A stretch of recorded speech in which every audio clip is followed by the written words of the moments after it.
And one of the dangers about special events is that they're such strong vacuums, right? That in a certain way, they suck our rationality out, right? Our planning, everything goes into, we gotta run the marathon for this event.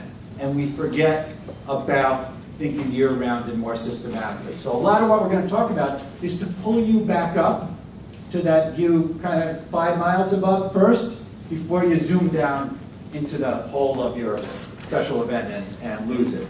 So I'm going to start by saying, let's think, we start with our objectives. Where do we want to end up? And it's not about what kind of party we want to throw first. It's where are we headed organization? When someone comes in to see Cause Effective about a special event, our first question is, where do you want your organization to be 3 or 5 years down the line? You know, we've rented the space, you know. We know who our honorees are. Excuse me. Let's talk about where you need to be 3 or 5 years down the line, because you're going to invest so much time and energy in this event, it's better aligned with your major organizational goals, or you're going to be taking a detour. All the reasons to do special events are mirrored in all the reasons not to do them, right? You can lose money. You can lose esteem from your partners and donors. You can actually, I hate to say it, but we can hurt our programs by having an event that's not done in the right way, that's not done in a timely fashion, that's not focused on the right people, or that's too darn expensive. We didn't do our work before. We didn't build in. And one of the ways we avoid that is by starting with objectives. At Cause Effective, we shape our objectives into these 5 categories because there are lots and lots of things, and you've heard a lot of them, that events can do for us. Fundraising, direct and indirect, and I'll get back to indirect in a minute. Promotion and marketing, we heard. Raising the visibility of our organization. Program, getting people involved in our program, right? Finding donors, educating people about our issues and about the work. That can happen at all sorts of special events. Enlistment and recruitment is an opportunity to bring folk in. This gentleman said new ideas, also new people. Maybe new board members, maybe we need volunteers, maybe even new staff or advisors. Events can serve as tools, I'm underlining that word, to make that happen. And morale and recognition. We started by saying we're taking a life cycle view of our potential supporters, and we talked about the fact that we need to build a connection between their interests and our work, right? Well before we'll get to your question, well before we ask them for money, we want to make a connection. So actually a variation on that question is, who is predisposed to care about our work if we could get in front of them with a compelling message? But you can find those folks. We know they're out there. But you've got to be stepping out and engaging with them, and that's part of the cultivation process to find out what do they care about, what's in their heads. And that sets up this idea of the exchange, which is, yeah, they're going to give me money, but I've got to be able to give them something back that's meaningful to them. That's work with children, or work with the handicapped, or taking care of the elderly, or improving our neighborhood. We've got to understand what's going on in the mind of the donor. It's not about our work in the first instance, right? We think our work is fabulous, right? But that doesn't mean people are going to come in off the street and buy our wares. We've got to be out there, like private industry does, saying, how do you view the world? What's important? What do you think needs to be changed? And then finding alignment between our work and those views and making that connection. And if somebody says, I'm sorry, my thing is animal welfare, not after school, fine, move on. Because there's somebody who cares about after school sitting next to them that you can discover. So I'm just going to take a couple minutes to talk about this idea of building our partners for our event, and I hope I'm actually going to get to the underlying question. I like that word. How do we move from a consumerist mentality to a donor mentality? And it has to do with this cycle of involvement, and we're going to again and again be talking about applying that development cycle, which is someone's first a stranger, right? And then we're building a relationship based on our mission and our work with them, so that they're coming to understand, that's that friend raising before fundraising.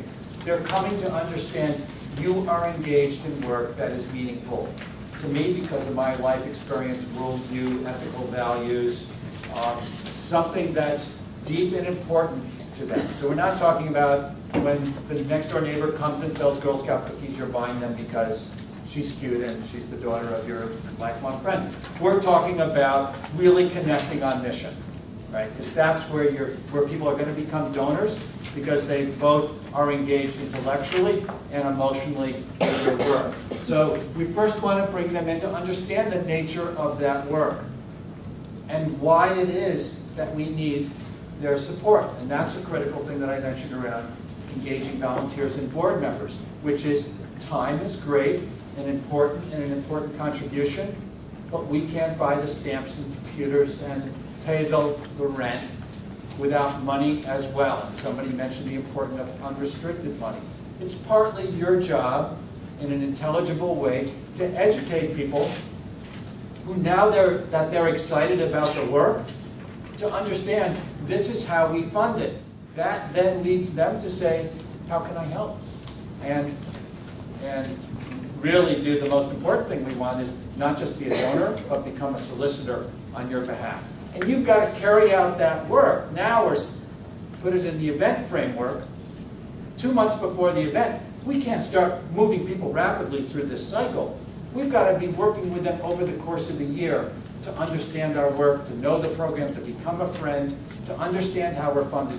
Then when we say, we need you on our benefit committee to reach out to other people on Wall Street, to the other parents, to whoever is the constituency we think we can bring in, there's context for it. You can't rush that process. You have to build in, this is my theme, the development cycle, fundraising partners, mission, mission, mission. It's all about the work. It's about those kids. It's about cleaning up the Hudson. It's not about events and tablecloths. It's about getting this work done. We are inviting people. This is part of that paradigm shift for me. Is I was a development director, like up to here every day going, oh, you know. We tend to get separated from our donors, and this includes our event helpers and our event donors. And we like come over here and we have an event and we raise some money, and then we come back over here and we forget all about them, and we get busy with our daily lives again. We need to bring them together into the fold. This is a partnership. What to do during your event. This is the fun part. Most of us know this already. One of the biggest questions I get asked here, and I just did a webinar recently with Asking Matters, and it came up again. How do you capture the people who are, and it may be what you're asking, who are guests? People brought them to the event, but they didn't pay. So you may have their name on the seating chart, but that's all you know about them. So the quickest way, obviously, if you can get the information, is to ask the people who invited them. Who do we know about this person? You know, I mean, what do we know about them? Are they someone, especially after the event, that might be interested in our work? I want to talk about mostly, you know, at the event about cultivation and about our fundraising partners. Our fundraising partners are really engaged and activated at the event. We need to prepare them in advance, know who's coming, and assign them to 3 people. You know, let them know who those people are, right? Let them know who those people are, why we're interested in them, and not only to go and chat at them, you know, but to listen to them and get to know them a little bit, because obviously cultivation is a two-way street. So let's think about now afterwards. And as I said, you've had a fantastic opportunity to set the stage and advance people who were already your friends to another level, bring new people in and impress them. And now we're getting, you know, back to the headline of the workshop, which is how are we going to turn those folks into donors? Well, now we have the tool to think about that development cycle. And how are we going to take the next steps with them? So the first thing to remember, just some basics, is we're going to thank and thank and thank everybody who came, everybody who made that event a success, our partners, our board members, the askers, the sponsors, the people who bought the tables, right? Then we're going to thank the people who didn't even pay for coming and making it such a lively, wonderful event and giving us their time and attention. And we're going to invite them to say, now that you had a little taste and that was in a banquet hall, imagine, you saw the video, imagine now coming and meeting some of those kids, right? You're setting them up soon afterwards for the next steps, right? I know you're exhausted and your team is exhausted, but what you've got, you've got them at the peak of interest. So we say, you know, the next day, the most important day of your event is the day after.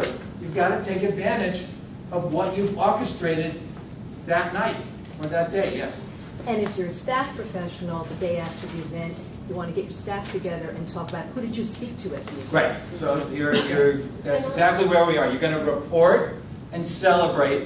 Wherever you ended up, there's good news. If you lost money, you still had amazing energy put out by people. All those things, people did their best, we hope, right? You're going to report on the good things that happened, and you're going to celebrate the work of the team, even if you didn't realize every objective. And then you're going to very systematically, as soon as possible, debrief with the different parties who are involved. Just in terms of next steps, in terms of differentiation, I want you to take away the fact that you're going to have different tools again for different people. So your major donors, you're going to want to have one-to-one follow-up. You're going to be thinking, who's the right person to bring in a relationship with this person? You want program activities and maybe other forms of special events to be able to invite the 30 or 40 people who were yes, who didn't pay, draw into the next stage of your work.